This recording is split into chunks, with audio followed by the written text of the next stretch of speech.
Hey pre-calcers, we're in 5.5. We skipped 5.2, 5.3, 5.4 because calculators exist and the calculator can do all the work that's in there. If you're truly curious about those sections that we're skipping, let me know. But for 5.5, we're dealing with trigonometric equations. So you know, stuff like sine, cosine, those graphs are going to be pivotal. So as we move forward, we'll get a quick refresher on sine in particular. So what exactly is a trigonometric equation? This is an equation that contains a trig expression with a variable. That sounds about right. Trig seen here, trig seen here. So for example, sine of x is considered a trigonometric equation because it's got a variable of x and it's that trig expression sine. So in this example, we're being asked to see sine of x equals 1/2, and we're being asked to find the value of x. And another question, is there only one? Think about this for a second. What do you think? We've graphed out sine of x before. Is there only one place where it ends up as 1/2? Hopefully you're saying no. So recall that the normal period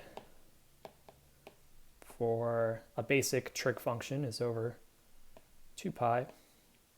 If we're talking about sine in particular, recall that it starts at 0, 0. It'll eventually do a full cycle between 0 and 2 pi.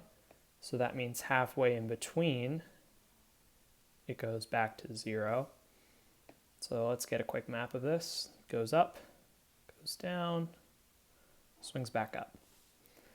And so if we're finding the value where this is equal to 1/2, this would be on the y-axis. So recall that we kind of worked around these three answers, or these three values. We would have, 1/2, square root of 2 over 2, square root of 3 over 2, and then 1, and then it kind of swings back down. So notice that up here, this is just 1. And so 1/2 occurs on very specific intervals. It occurs here, because it's positive 1/2, and it also occurs down here. And this might be going off of a bit of memory, but hopefully you can remember that after 30 degrees, if we're dealing with degrees, or if we're going radians, pi over 6, that gives us an outcome of 1/2. So as far as what's the value of x, one of them is going to be pi over 6. What do you think the other one's going to be? Way down here.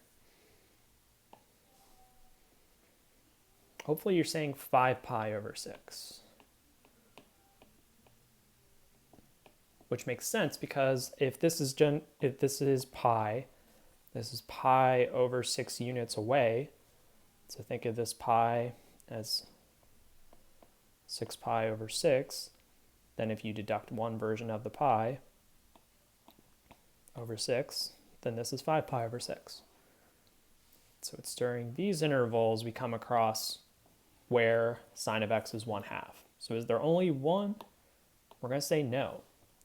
And we'll eventually see that we want to create an equation or an answer that takes this further and talks about how it would continue in this fashion, because recall that this is a periodic function and keeps going and going and going. But just to answer this one, we have these two answers here. Cool. So as we start to solve the equation, before we dive into what this question's asking, there are a few steps I'd like to talk about that are going to make our life easy. So as we move forward, we're always going to be trying to isolate the function to one side of the equation. So we're isolating the trig portion to one side of the equation.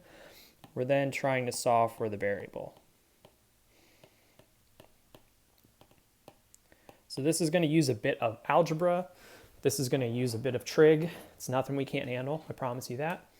So we have here 3 sine of x minus 2 is equal to 5 sine of x minus 1. So nothing too crazy here. So pick a side. Where would you want to put all of the sine of x functions? Personally, I think moving the 3 sine of x to the other side is a good look, because 5 sine of x is definitely more than the 3 sine of x.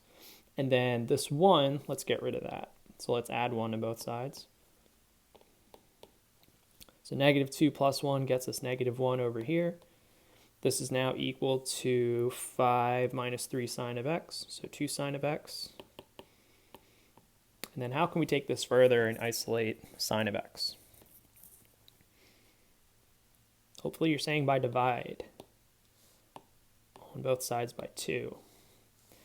So really this is asking us to find where sine of x is equal to negative 1/2. So we've already isolated our trig function, and now we're solving for this variable.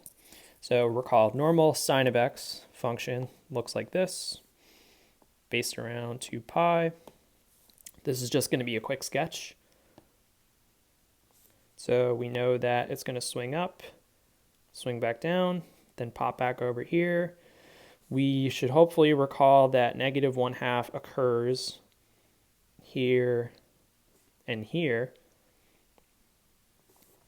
And so what are these intervals going to be? This is a little bit past pi, and it adds another pi over 6. So this is going to be 7 pi over 6. So one of our answers is 7 pi over 6. And this final interval, or piece right here, well, let's think. This is 2 pi, which can be rewritten as 12 pi over 6. The reason I'm using pi over 6 terms is because that's normally where the 1/2 occurs. If you need to reference a graph for sine of x, go for it. And if we're going to take this further, we're kind of moving backwards to find this point. So think this out. If this is initially 12 pi over 6, and we backtrack, this would now be 11 pi over 6. So this is our other answer. So that's okay. If we were looking to take this idea further, recall that our period, and we're like pretty much done the problem now, but our period is over 2 pi, and since sine functions and cosine functions are periodic, recall that this will continue to go up and then go down. This continues to go up and go down. So we try to create a general equation for this, because it's not saying what interval to map out our answer in. So we would say that if we really want to shine for our answer, we would say that this is negative 7 pi over 6 plus 2 pi multiplying with n, where n is any number. And then we can say the same thing with 11 pi over 6. So our other answer, 11 pi over 6 plus 2 pi n. And so I actually prefer these two answers a little bit more than 7 pi over 6 and 11 pi over 6, because it's giving respect to the fact that these are a periodic function, which is good. All right, let's take this further. Tan, we can skip. That we'll skip. Let's do this one. So 4 sine squared of x minus 1. Let's isolate the sine squared of x. So let's add 1. This gets us 4. This is now equal to 1. Take it further, divide both sides by 4. This gets us sine squared of x equals 1 over 4. You might think that you want to use a Pythagorean identity because that's what we saw in the previous section, but in reality, we can still take this further. Let's take square roots on both sides to get rid of that exponent of 2. So this leaves us with sine of x equals the square root 1 over 4. And this can actually be simplified to just 1 over square root of 4 is just 2. So we're looking for areas, and we can actually do plus minus here, sorry. So since we took a square root, recall we can do plus minus. So we're actually looking for sine of x where it's equal to plus or minus 1/2. So if we take this further, quick sketch, sine of x looks like this over 2 pi. It swings up, swings down. We see intervals, or sorry, where we see where it's 1/2 based here, and also here. Recall here and here from the previous problem. So what's one of our answers? It was definitely pi over 6. We also had 5 pi over 6. We also have 7 pi over 6. And we also have 11 pi over 6. So those would be our answers based around the interval that it's mentioning for 2 pi. So, boom. I hope that this was helpful. The section's tough. It's calling back to when you were looking at graphs.